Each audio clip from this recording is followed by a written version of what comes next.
Hi, this is Brian. Welcome back to another Heroic Plus One. Brian Cain is one of the world's greatest mental toughness coaches.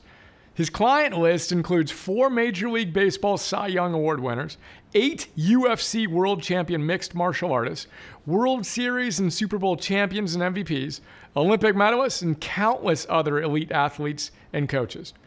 He's also a friend and a longtime student of mine who has his clients read Philosopher's Notes to go to the next level.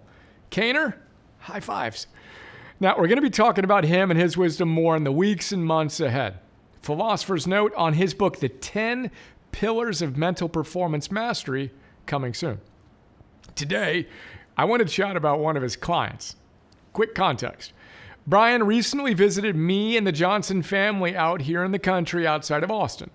The kids and wifey and I had fun learning how to eat fire and break an arrow with our necks and do other fun things we didn't think we could do before Brian worked his magic on us.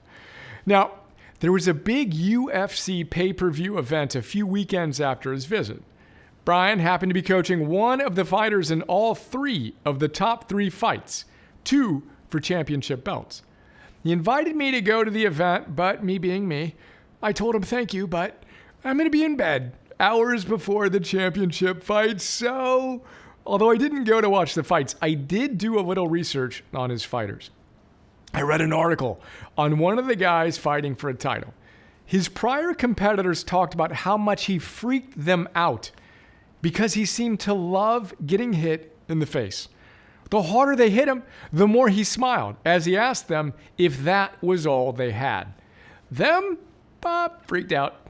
Now, I share that story because in my AM heroic meditation, right after Epictetus tells me to practice my philosophy and to remember the choice of Hercules, he often reminds me to remember that particular fighter, telling me that if he can smile when he literally gets punched in the face, I can smile when I inevitably get metaphorically punched in the face. And, well, that's today's plus one.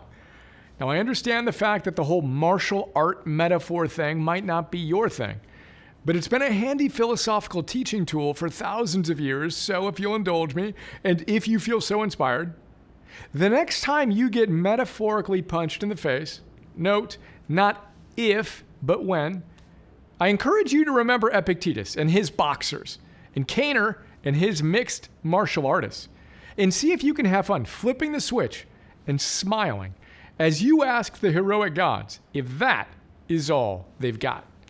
That very next challenge you're going to face sooner than you may like, that's precisely what we train for. Day 1, all in, let's give life all we've got today.